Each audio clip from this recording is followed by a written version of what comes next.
Bueno, como cierre, tenemos la presencia de Andrés Aciaín, economista, referente del Centro de Estudios Económicos Scalabrini Ortiz, CESO. Un poco contándonos, vamos a repetir el tema de las cuartas jornadas. Sí, repetimos el tema de las cuartas jornadas allá en Ingeniero Maswis en Escobar, haciendo un poco una comparación, un ida y vuelta respecto a las rupturas y continuidades que hay con respecto a estos planes económicos neoliberales o neoconservadores. Con Andrés, que es parte de la planta docente de la Fundación Universitaria Popular de Escobar. O sea que, a ver, paso el chivo, aquellos que sean alumnos de nuestra fundación lo van a tener de docente. No solamente nos une una vocación militante y política y ser compañeros de la fundación, sino que también nos une la amistad, una amistad que viene, al igual que con Marcelo Balco, de la época en que trabajábamos y militábamos en la Fundación Madres de Plaza de Mayo y en la Universidad de las Madres. Así que les pido un fuerte aplauso para Andrés Aciaín.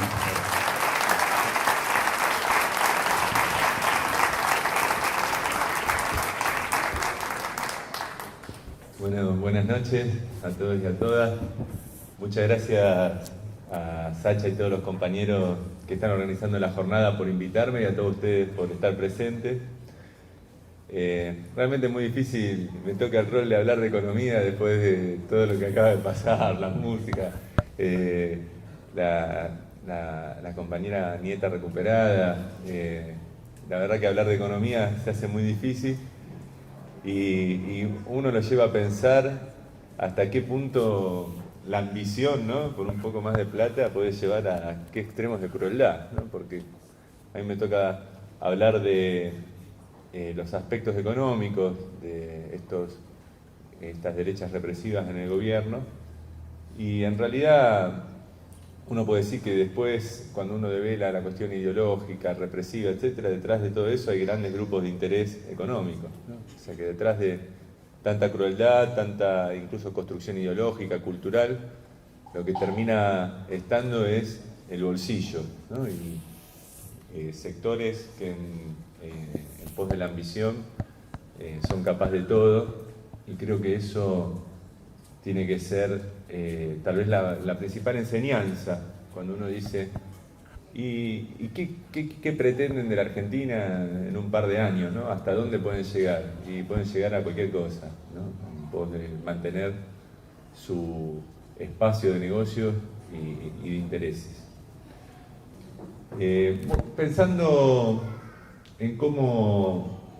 Bueno, vengo reflexionando, es una etapa de reflexión para muchos del campo nacional y popular, ¿no? Hay gente que le pinta la acción en estos momentos y hay gente que nos pinta la reflexión porque estamos medio quemados y bajoneados y estamos tratando de cavilar, ¿no? Y estamos en esa cuestión y bueno, yo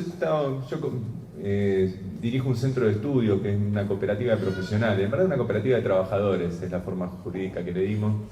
Somos 40, 50 profesionales, que es el Centro de Estudios Económicos y Sociales Scalabrini Ortiz, que paso el chivo de paso y lo pueden seguir por internet. CESO, son las siglas, pero con C, después con S. Somos la competencia de la Fundación Pensar, ¿no? Y ellos tienen el pensamiento que nosotros tenemos como los obreros, la máquina para pensar, que es el CESO. Entonces pensamos que con eso le vamos a ganar. Aparte, ellos lo pusieron en Fundación Pensar, pero mucho no se le ha ocurrido, muchas ideas no se le han caído por el momento. Porque vamos a ver, el plan económico es bastante copiar y pegar, podemos decir, de otros planes económicos. Pero bueno, nosotros nos juntamos con los colegas del área de economía política todos los meses y sacamos un informe mensual y pensamos la tapa. Y es un ejercicio de interpretación de la economía en lo más coyuntural, porque nosotros buscamos darle la pelea a las consultoras, digamos, como decir, del establishment, con una consultora del campo nacional y popular, pero no deja de ser un ejercicio de pensar la coyuntura con una matriz, de tratar de entender hacia dónde va el actual gobierno. Y en ese ejercicio bueno, vamos elaborando una interpretación de la actual política económica que realmente cuando Sacha me invitó ya a una jornada que se hizo con el mismo título en Escobar, yo dije, wow, pensando en la economía de la dictadura y después pensando en la del menemismo, vemos que tienen la misma matriz y la misma lógica incluso de funcionamiento, ¿no? Y entonces, bueno, lo que voy a hablar es de eso, de cómo entiendo yo que se constituye el programa económico en sus líneas fundamentales, tanto de la dictadura militar como del menemismo, como el que se está empezando a desarrollar en la Argentina actual. ¿Y qué elementos tienen?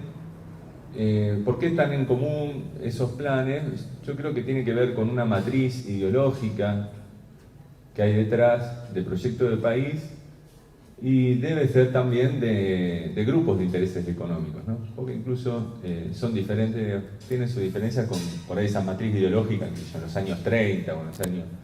porque el mundo cambió, pero podemos decir que el mundo que encontró la dictadura militar es el mundo que sigue en la actualidad con un desarrollo más importante por ahí de cosas que eran embrionarias, incluso ahora con cuestionamientos, ¿no? Con el nacionalismo de derecha en las potencias tratando de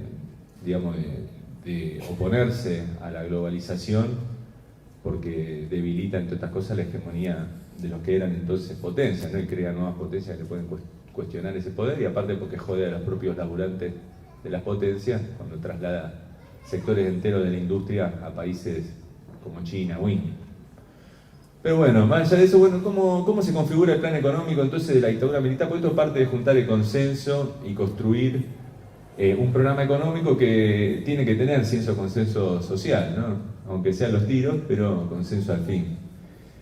Y nosotros empezamos a ver que la política económica anda por dos andariveles, podemos decir.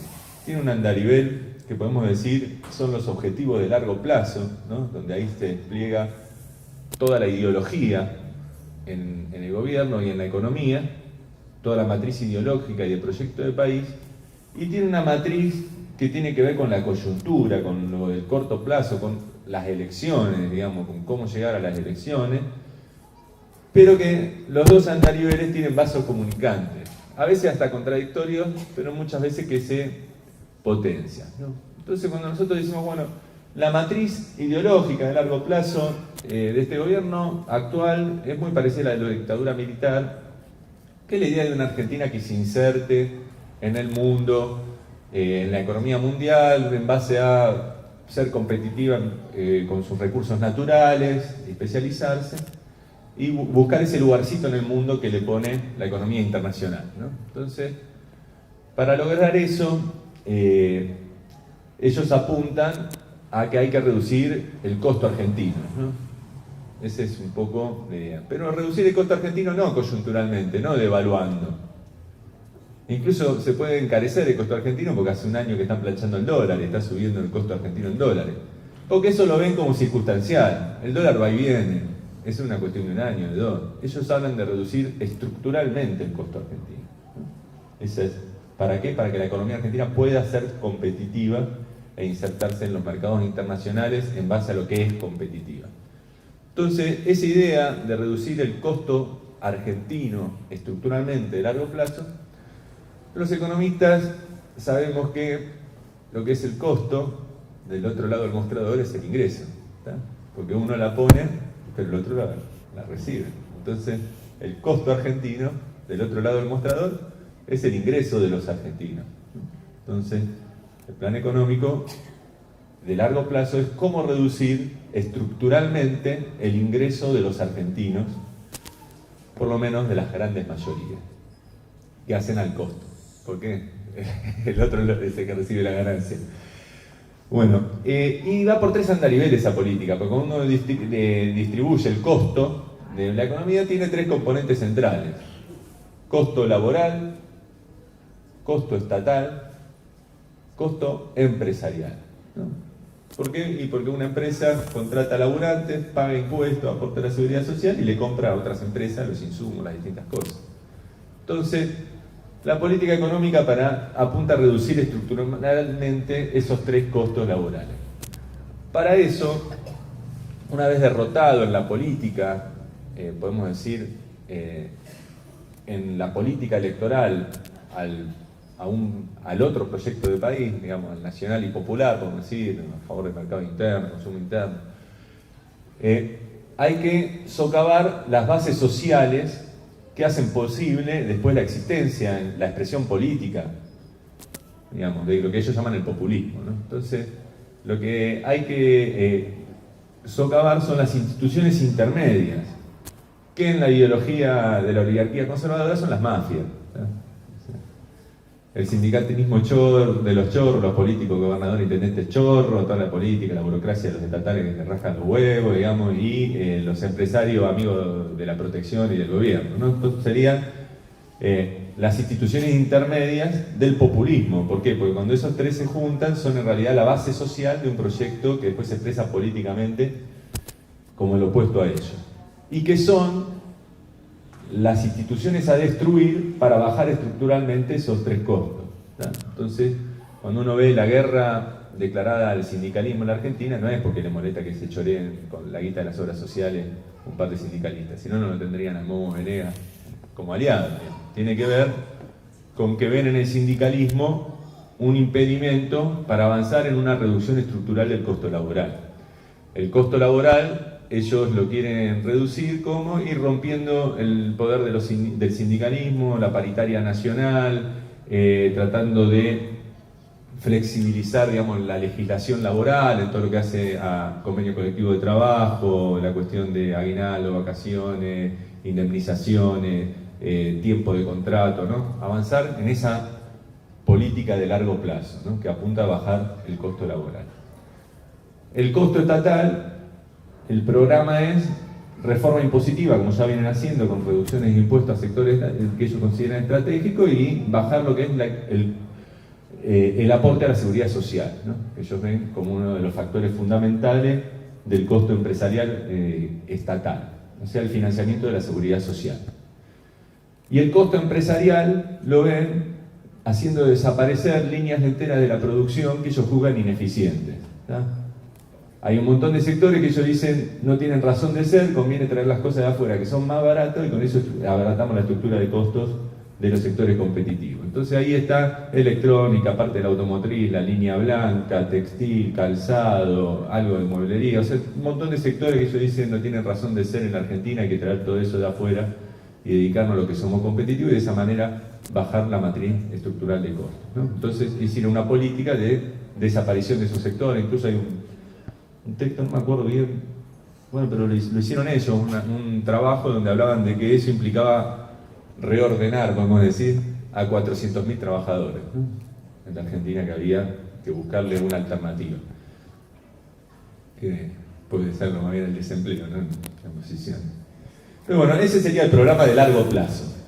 Pero como obviamente este programa, si vos planteás esto a la gente, digamos, no te vota nadie, ¿no? Como diría el expresidente riojano. O sea, entonces, este programa de largo plazo se construye, que también lo tuvo la dictadura militar y lo tuvo el menemismo, porque expresa la ideología de los mismos intereses que buscan esa Argentina, insertada competitivamente en base a sus ventajas primarias, y para eso hay que hacer este programa económico, ¿no? Es el programa que se deriva de esa visión ideológica.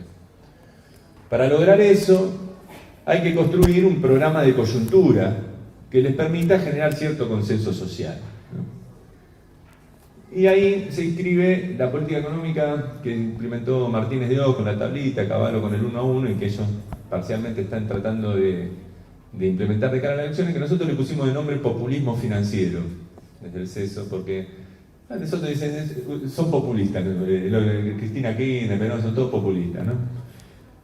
Pero en realidad son gobiernos que ampliaron el consumo interno en base a la producción nacional. ¿Por qué es populista? ¿Qué es un proyecto totalmente sustentable en sus términos, ¿no?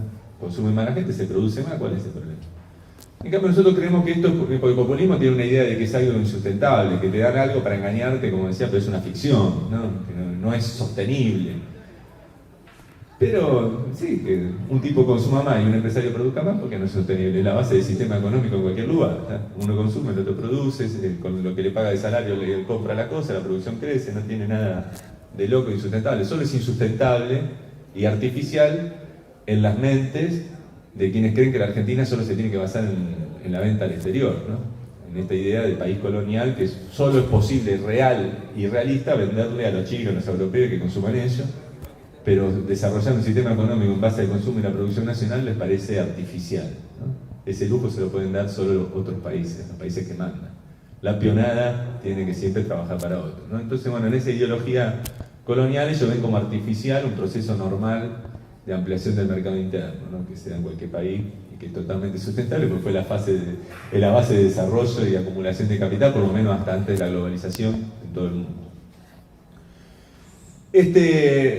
Entonces, bueno, ¿cómo lograr? Lo vamos a poner en términos más concretos. ¿Cómo discusión ahí en el equipo de Macri, cómo llegamos a la elección de octubre y que no perder, digamos, por afano, porque la economía, digamos, le sacamos salario, le sacamos esto, le sacamos todo y, digamos, deterioramos la recaudación del Estado, se achica la política pública, cerramos rama de la producción, crece el desempleo. Entonces, es un programa bastante antipopular, digamos. Entonces, que te voten, está bien que se puede insistir con alguna campaña, con esto o lo otro, pero está difícil. Entonces, hay un programa que es para generar cierto consenso social, que es el que nosotros decimos populismo financiero, que es conocido de sobra, digamos. Nosotros le ponemos nombre como reinterpretando esa realidad que todos conocemos, que es planchar el dólar, abrir las importaciones para que vos te puedas comprar cosas baratas, y se financia todo eso con deuda externa, ¿no?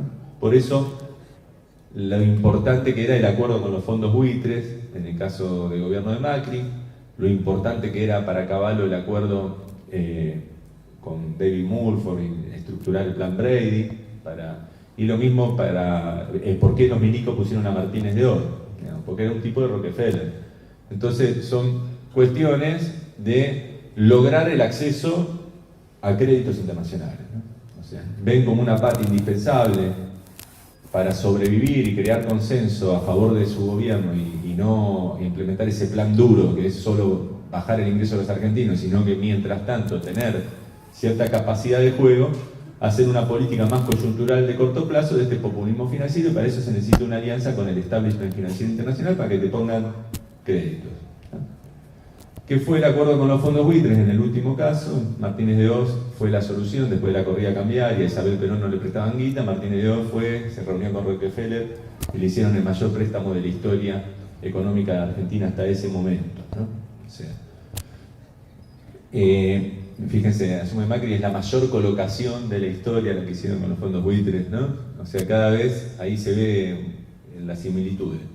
Bueno, y con esa política, con los dólares de los créditos, lo que hacen es aguantar un dólar barato, ¿tá? Planchan el dólar, pueden parar las corridas, tienen una billetera, digamos, no propia, tienen la chequera ajena, pero bueno, tienen abierta una línea de crédito afuera. Entonces con eso, muchachos, el dólar está bajo control, lo planchan, abren las importaciones y generan cierto sensación de bienestar, porque bueno, te podés empezar a comer, ¿sabes qué? No, me pegué un celular, mira, bajó de precio, y es mejor que estaba antes, ahora consigo el celular, me fui a Brasil, compré de todo, no me echaron las pelotas para comprar dólares como Cristina, bueno, toda la generar lo que era la plata dulce, el 1 a 1, cierto consenso social por el acceso a productos del exterior a un precio económico, poder viajar y tener buen poder adquisitivo, ¿no?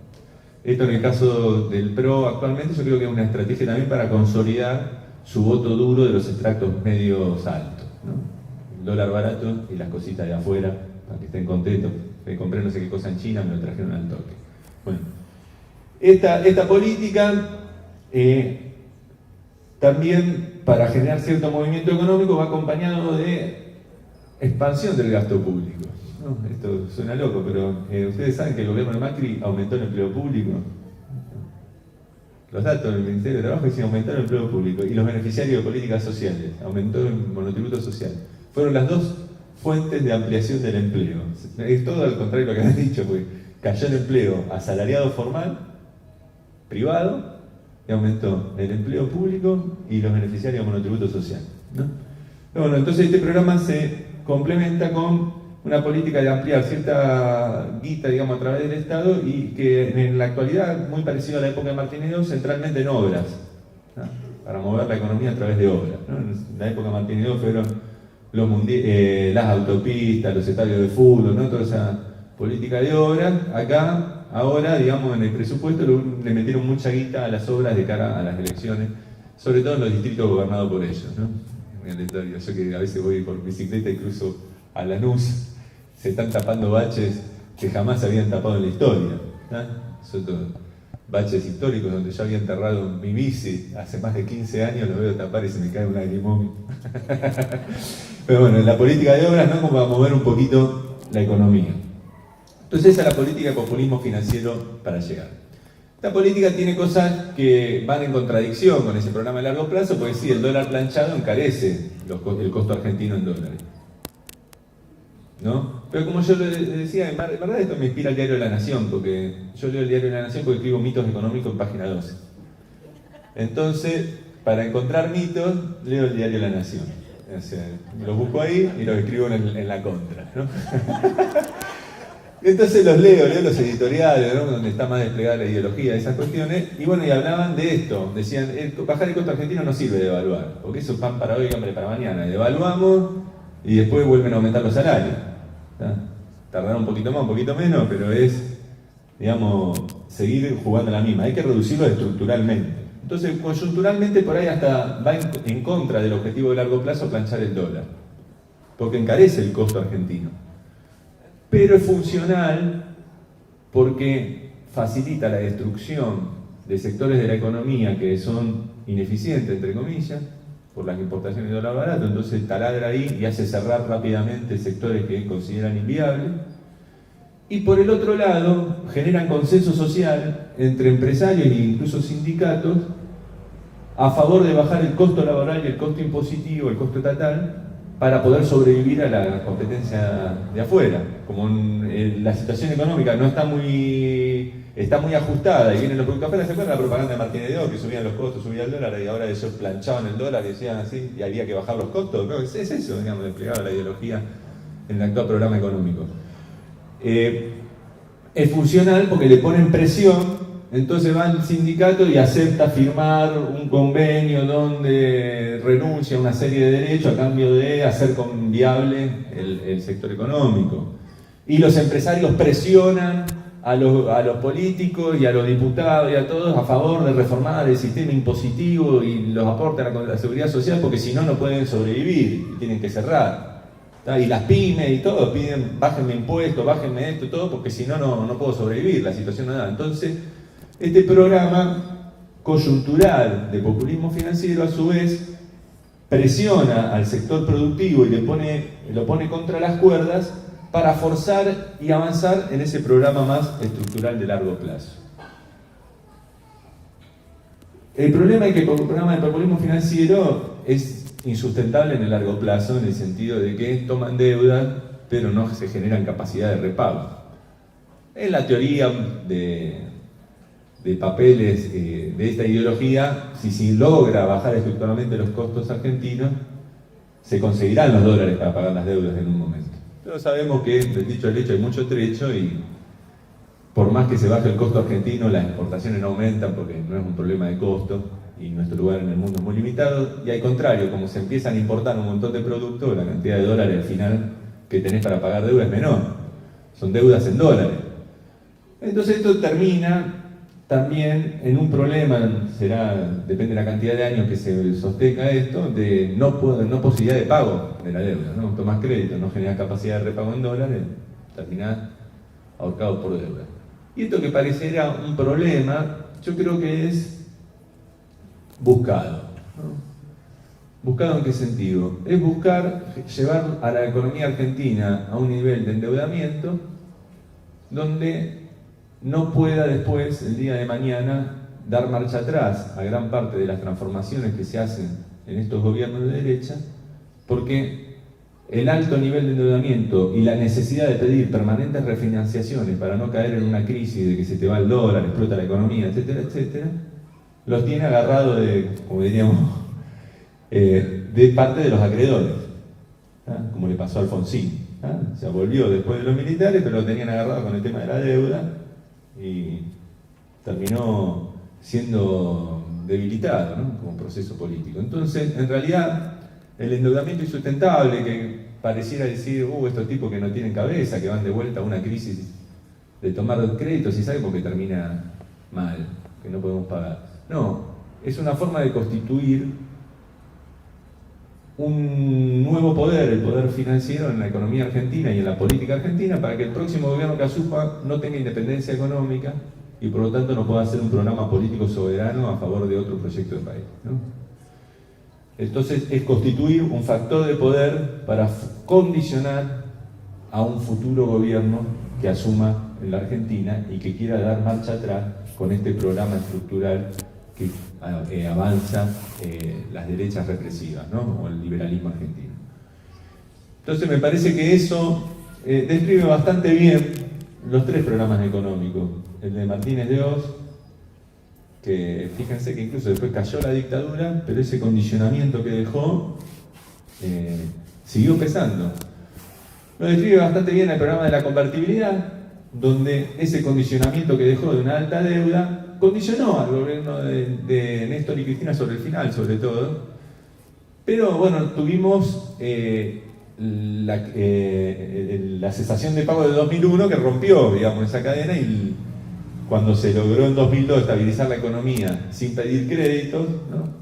Que ahí estaban, si iban por la dolarización, privatización del Banco Nación para apropiarse, digamos, de la tierra de los productores endeudados, todo eso, dio marcha atrás porque se logró consolidar sin créditos internacionales que el dólar se pare, ¿no? En mediados de 2002, pero venía la tensión, ¿no? Hacia dónde se iba la Argentina, si lograban todavía mantenerla. Y después una buena coyuntura internacional, de alto crecimiento del tercer mundo, de los precios internacionales, que favoreció al kirchnerismo para romper esa dependencia económica y poder llevar a cabo su programa político, pero que incluso hacia finales lo terminó condicionando, porque la reestructuración de 2005 terminó con que se empezó a pagar a partir de 2010-2011, y ahí el peso de la deuda empezó también a limitar la cantidad de dólares y ser una de las herramientas de presión sobre la economía del último gobierno de Cristina Kirchner. Y ahora se está construyendo de nuevo este programa con esta proyección, y que puede ser la deuda con la firma de tratados internacionales las dos herramientas de condicionamiento internacional. Es cómo construir un esquema económico y de condicionamiento internacionales para que, ponerle que el populismo vuelve, en sus términos, no tenga la capacidad y la independencia y las posibilidades de llevar a cabo su programa económico del país, ¿no? Entonces me parece que esto describe muy bien los tres programas y puede ser una buena herramienta para entender cómo se está construyendo la actual política económica a partir de nuestra historia. Muchas gracias.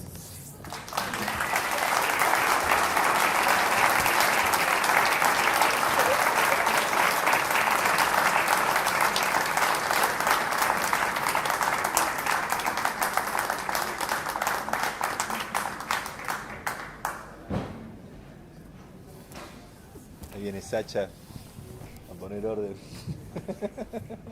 Llegué tarde. Bueno, preguntas.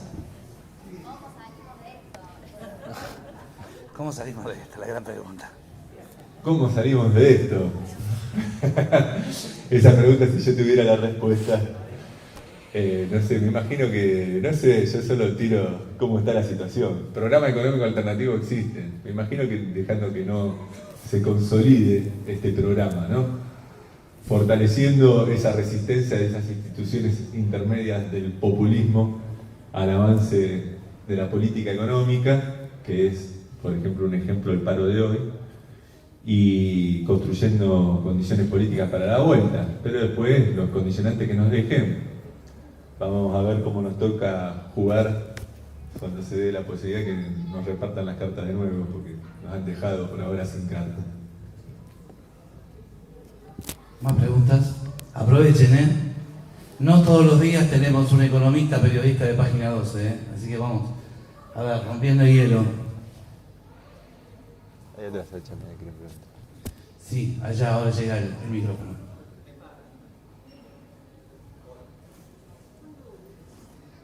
¿Cómo construimos esa alternativa para pagar este plan? Si de repente, para mí, uno de los pilares para detener este avance de este programa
Esto me hace acordar, a mí mi compañera me carga porque dice, vos das una charla, hablas de economía y después te preguntan hasta con quién casarse.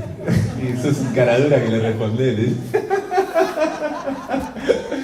No sé, qué sé yo soy el economista, me está preguntando cómo construir la política, tengo mi idea, pero no sé si aplicarla de acá, porque vengo en nombre de economista. ¿Qué querés que te diga? ¿Cómo lo tengo que organizar? ¿A quién hay que votar? ¿Si hay que ir con Cristina? ¿Si hay que construir esto? Después lo charlamos. Si ahora me preguntas de economistas, se me mantienen en mi lugar, que vengo acá como el que habla de economía. Consejos matrimoniales también puedo dar. Y si no podemos hablar del mate, porque yo soy especialista también del mate, o les puedo contar cuando vienen a Cosquín, que toqué en el gran escenario mayor, pero ahora hablemos de economía. Yo me voy a permitir una pregunta, Andrés. Más allá de que uno ve el avance de la derecha en toda la patria grande, bueno, gracias a Dios se pudo parar en Ecuador, pero uno ha visto el avance, ¿no? Un poco la pregunta apunta concretamente hacia si el plan económico que tenemos nosotros, concretamente el plan económico que tenemos nosotros, es muy similar a de las otras derechas emergentes o las nuevas derechas de los otros países, ¿no? Yo, esto es una opinión personal, sin ser economista, no solamente veo similitudes, pero también veo un gran grado de torpeza en la forma de hacerlo. No sé si es para llevarse la marca y distraer con otras temáticas, o si por otro lado realmente las similitudes son casi calcadas de país a país, más allá de que las economías son totalmente distintas. Sí, me parece que en todo lo que es, vamos a decir, Sudamérica por lo menos, lo que hay es que hay mucha similitud, porque hay mucha similitud de intereses y de lugar en el mundo, ¿no? Si uno piensa el proyecto de Macri con el de Temer, con, qué sé yo, que viene implementándose en Perú, en Colombia, y sí, la idea de insertarse en esa economía mundial, digamos, en una economía en base a ser competitivo y con créditos internacionales que vienen con la misma línea de condicionamiento, ¿no? Porque por más que no haya condicionamientos en la actualidad, en términos de que el FMI no te tiene que aceptar para un refinanciamiento, no te monitorea la política, está el condicionamiento de que la tasa a la que te prestan depende de cuáles son tus políticas, ¿no? Porque si vos haces políticas que no les gustan, las calificadoras dicen no nos gusta y te ponen menos SDDZZZ. Esa es la sigla de la calificadora de riesgo, que son un instrumento, yo lo llamaba manejar la economía a control remoto, ¿no? Los chabones están ahí en sus oficinas y dicen, mirá este loco, expropió una empresa. Y pum, ¿viste? Le bajan la calificación. Mirá este otro que la privatizó, le sube.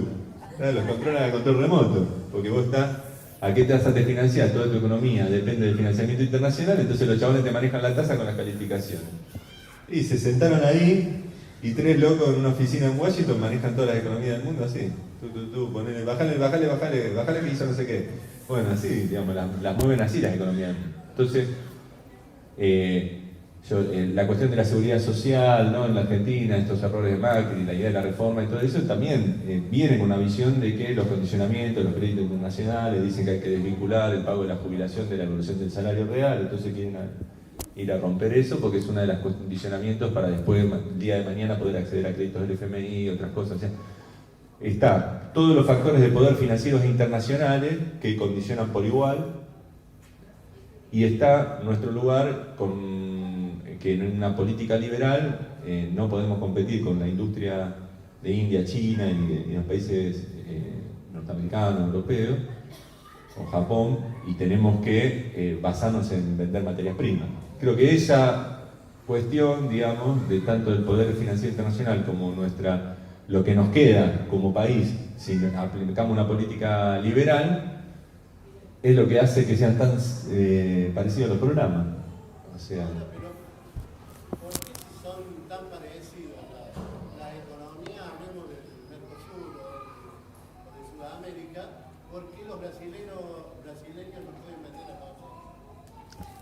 Y porque tienen un mayor desarrollo industrial que nosotros. O sea, el Mercosur es un área de libre comercio entre... Sí, sigue siendo, ¿no? Los productos del Mercosur siguen entrando con arancel cero. En cambio, los del resto del mundo tienen que pagar un arancel, ¿no? O sea, eso sigue estando vigente. Y del 30%, 30 y pico. Hay algunos que están desgravados, ahora dejaron entrar las computadoras sin arancel, digamos, pero digo, esa legislación existe todavía.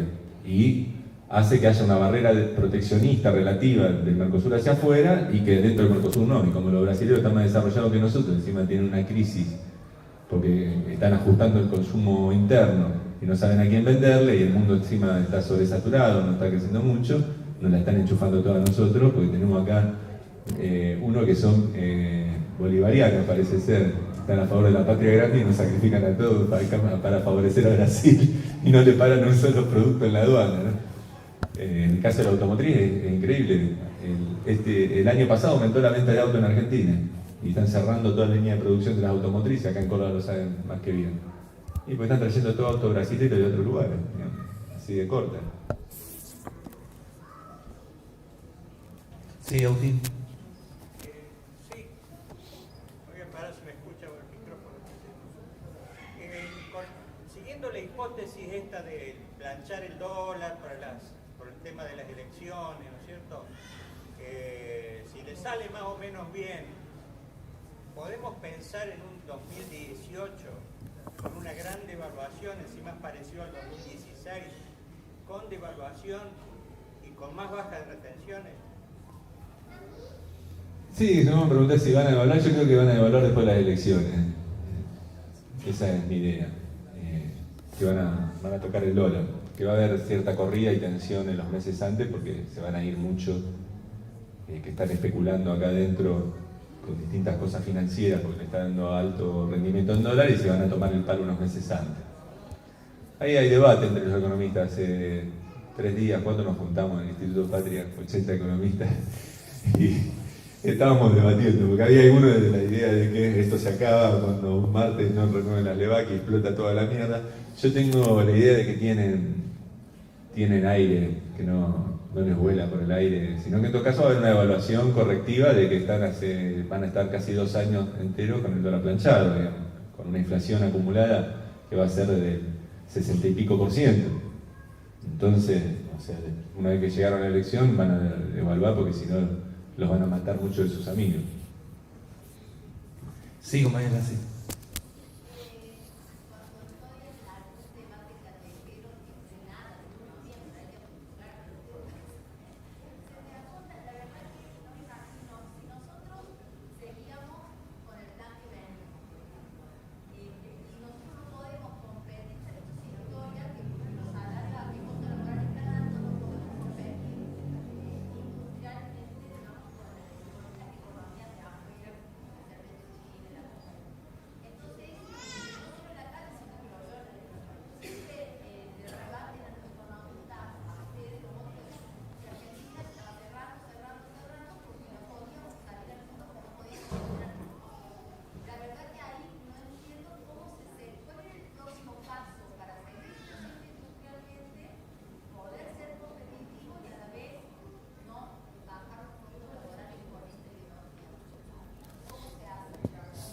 Serían los límites de nuestro proyecto, digamos, a los proyectos de engorde del mercado interno, del consumo popular. Sí, mira, yo lo describo así. Nosotros, en economías como las nuestras, del tercer mundo, empezamos el proyecto de somos keynesianos, ¿no? Entonces decimos, vamos a ser keynesianos. Y decimos, le doy más guita en el bolsillo al laburante, le pago más al jubilado, pongo asignación, estos tipos compran, los comerciantes venden, demandan productos, se mueven los camiones, como ya no somos afiliados. Los proveedores de la fábrica producen, contratan más trabajadores, aumenta la masa laboral, se fortalece el sindicalismo y se mueve la economía, producen más, contratan más gente con bolsillo, encima hay más empleo, se fortalece el sindicalismo, aumentan más los salarios, más poder de consumo, el Estado recauda más porque toda esta economía se mueve y paga impuestos, con eso hace obra, escuela. Y los que las hacen son empresas privadas que empiezan a ligar negocio para construir esto, pavimentar acá, allá, contratan más laburantes, ganan guita, etcétera, etcétera. Bueno, ese es el proceso económico keynesiano, en la economía crece, está todo bien, somos todos contentos y somos todos kirchneristas, ¿no? Digamos, mientras vaya bien. Pero eso llega un momento que dice, che, las cosas se están trancando. Entonces, ¿cuáles son las causas de que se esté trancando?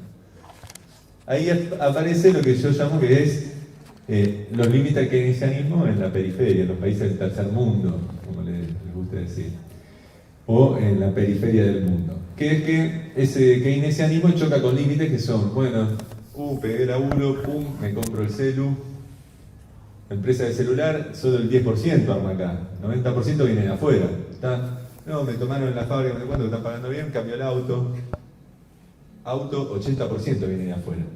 ¿Está? 20% se fabrica acá, me puse el aire también, pónganle 80% de afuera, solo un 20% se hace acá. El empresario le va bien, dijo no, voy a invertir, voy a ampliar la planta de producción, trajo una máquina de Italia, no se fabrica acá, importación de maquinaria del exterior.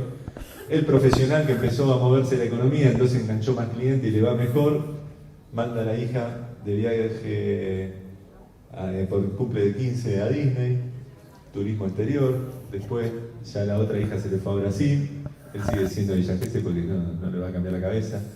Y entonces hace unos manguitos, el laburante que sueña con la casa propia compra dólares. ¿Por qué no se logró constituir algo en el sistema financiero local que le permita ahorrar para la vivienda en moneda nacional?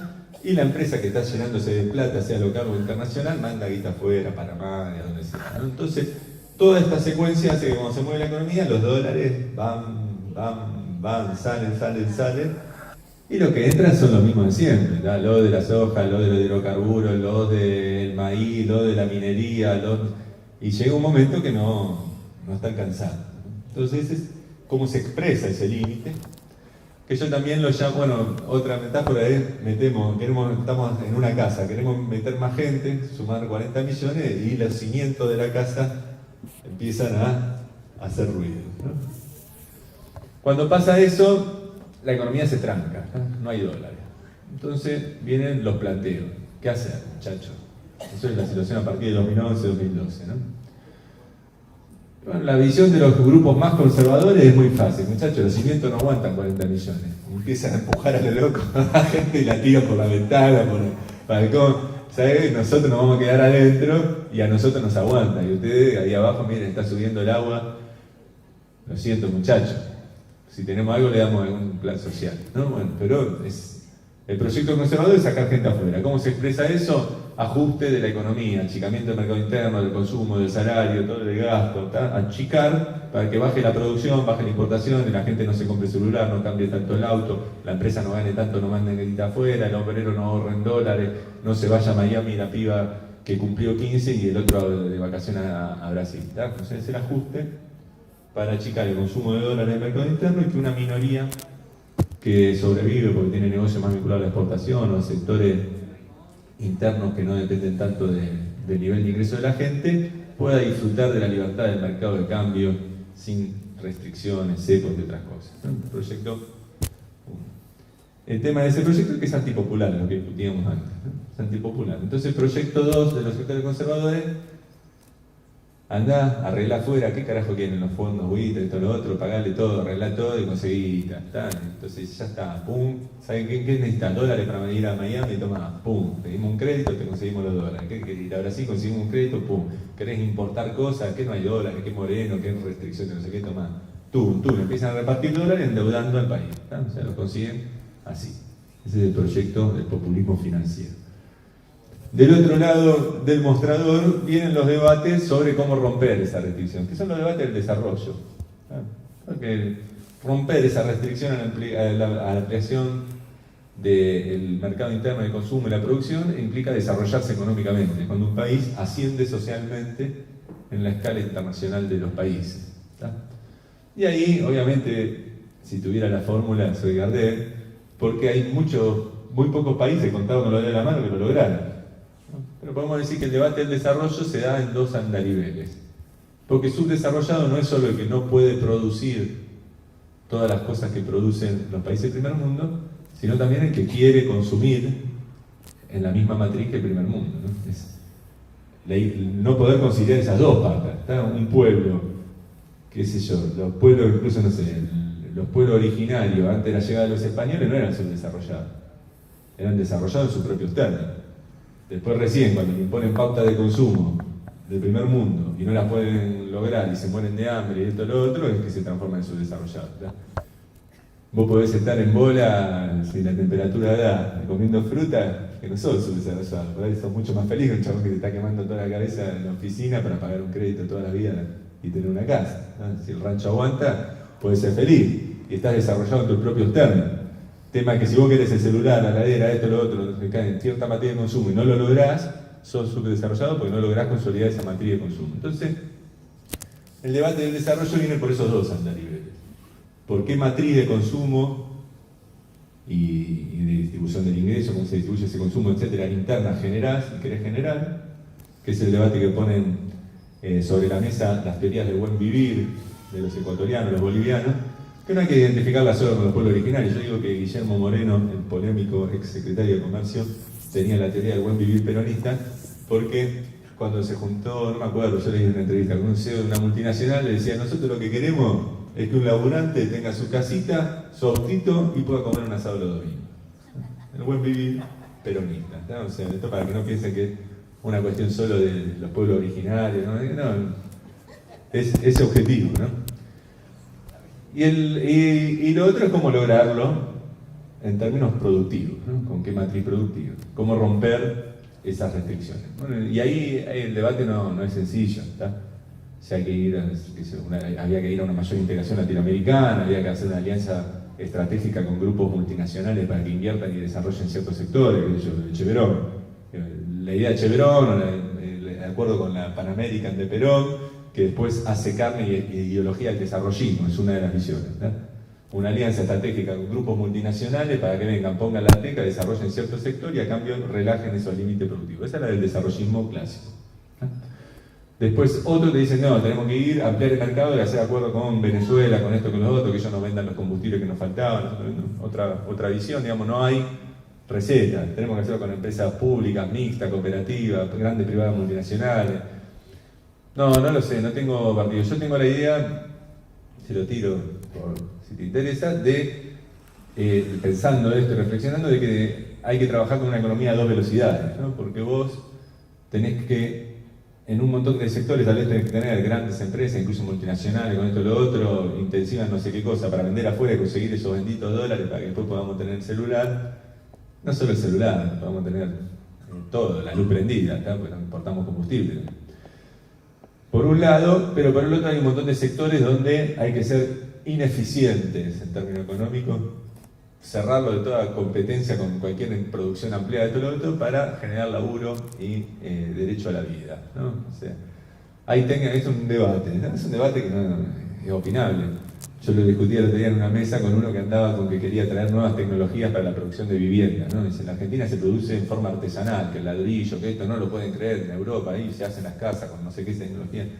Está buenísimo, porque vos le decís: se abarata la vivienda, ¿no? O sea, pero el tema es que destruiste el empleo de los albañiles a morir, ¿tá? Entonces, podés poner una máquina que levante más rápida la cosecha, esto y lo otro, pues matás el laburo de los recolectores. O sea, hay sectores donde hasta que vos no logres, en todo caso, o el mundo no permita un reparto de las horas de trabajo y que descansemos en la tecnología, que no se transforme la tecnología en una herramienta de exclusión social masiva. Entonces, es una tensión permanente que no podemos resolver nosotros, imagínate, en forma individual, ¿no? Es una tensión que está en todo el sistema. Pero bueno, esa tensión convive, es el debate del desarrollo, que va por esos dos andariveles y que quedó trunco, ¿no? En la última elección. Incluso Scioli era un poco la expresión de ese debate, ¿no? Porque Scioli tenía desde los grandes grupos multinacionales con esa idea desarrollista más tradicional, hasta estaban ahí los compañeros del movimiento Evita con el Ministerio de Economía Popular y el desarrollo en otros términos. O sea que tenía su amplio espectro ahí adentro de toda la complejidad del debate del desarrollo, ¿no? No quiero decir que hubiéramos llegado a buen o mal puerto, pero por lo menos estaban todas esas opiniones de que era en realidad la expresión política de una sociedad replanteándose qué hacer ante esta situación, ¿no? Pero bueno, llegaron los que no quieren desarrollarse, están las dos opciones, están tirando gente por la casa y mientras tanto para que no haya mucho bulto, a un par le dicen quédate tranquilo que acá conseguís los dólares y vos te quedás. Eso es actual programa económico. Última pregunta, compañera.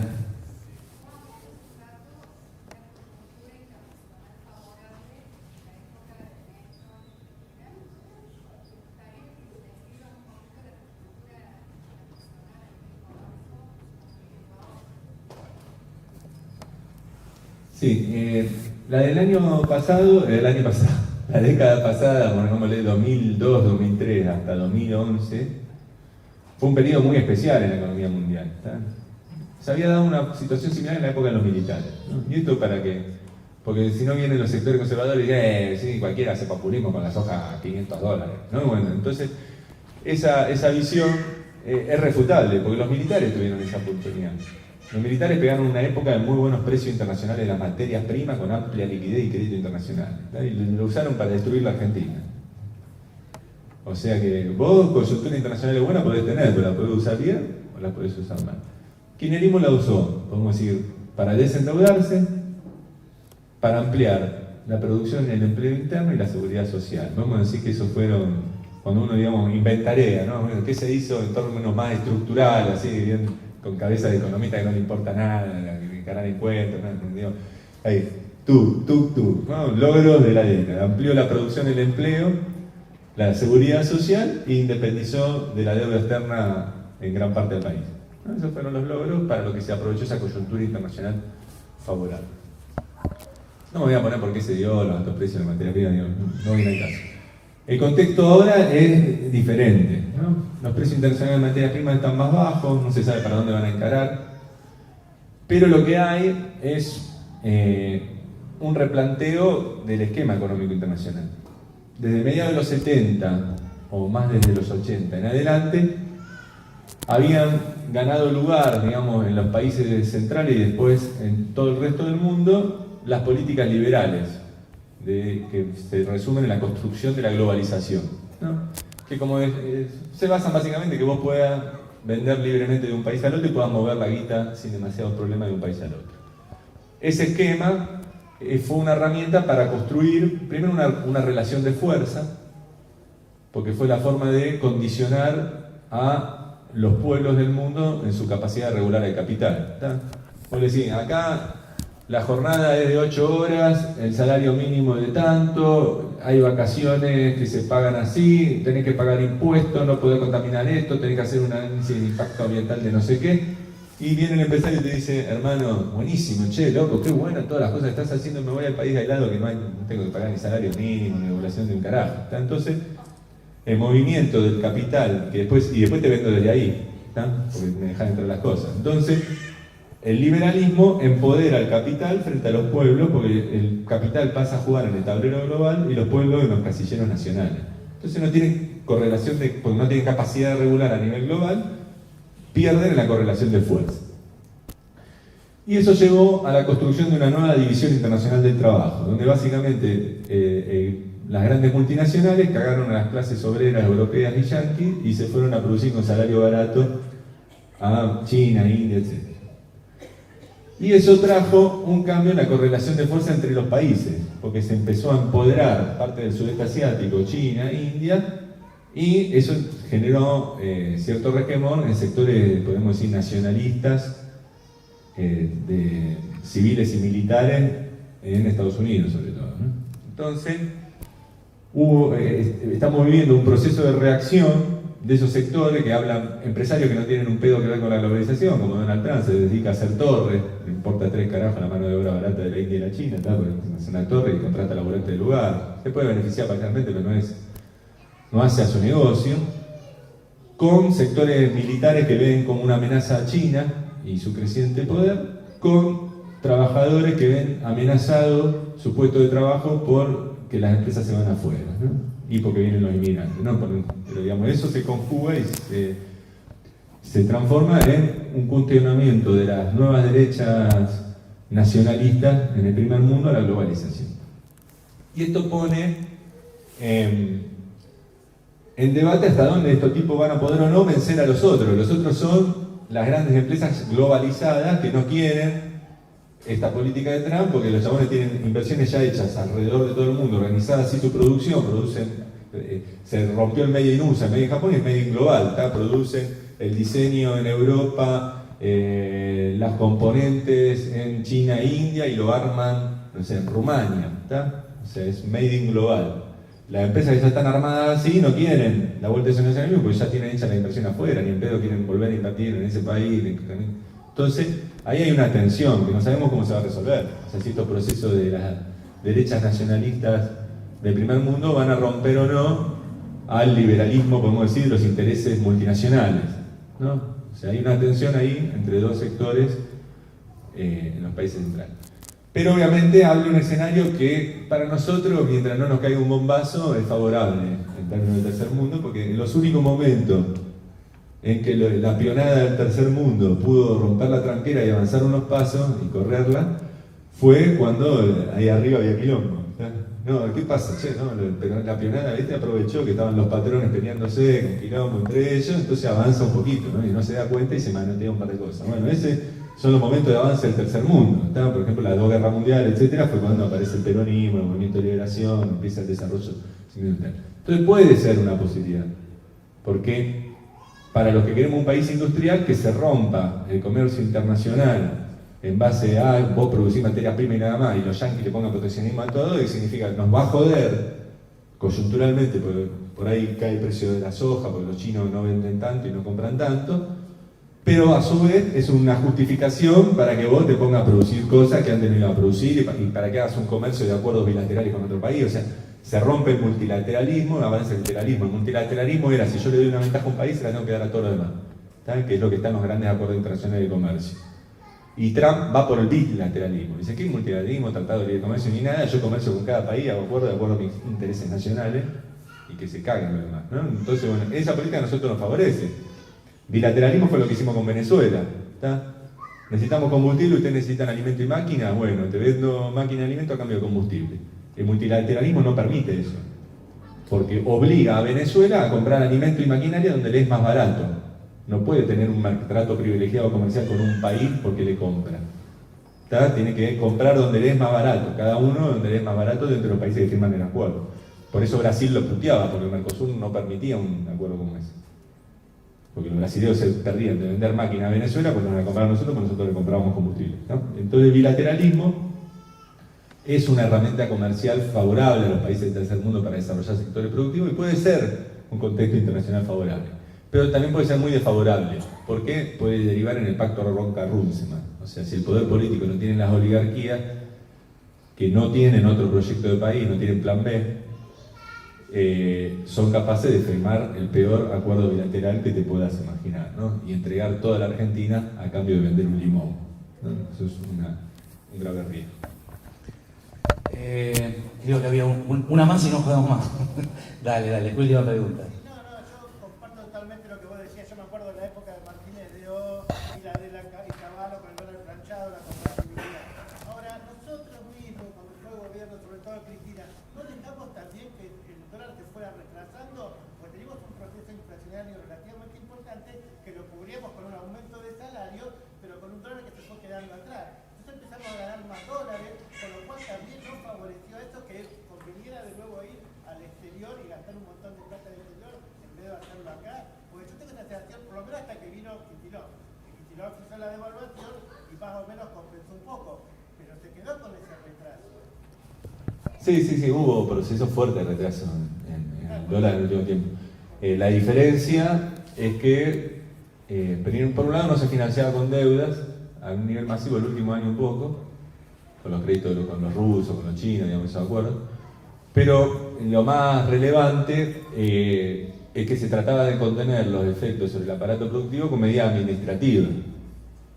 Traba de importaciones, declaraciones juradas para importar, no te vendo los dólares para no sé cuánto, la empresa multinacional no le dejaban sacar la guita afuera, o sea, se trababa administrativamente, ¿no? Entonces se compensaban parcialmente, pero hubo procesos de retraso del dólar, pero no era con una apertura importadora porque no estaba la idea de destruir líneas de producción para de esa manera, digamos, especializarse en productos primarios. Como no estaba esa idea en la política económica, los efectos sobre el aparato productivo se trataban de contener con administración de importación. Le pido un fuerte aplauso. Gracias, Andrés.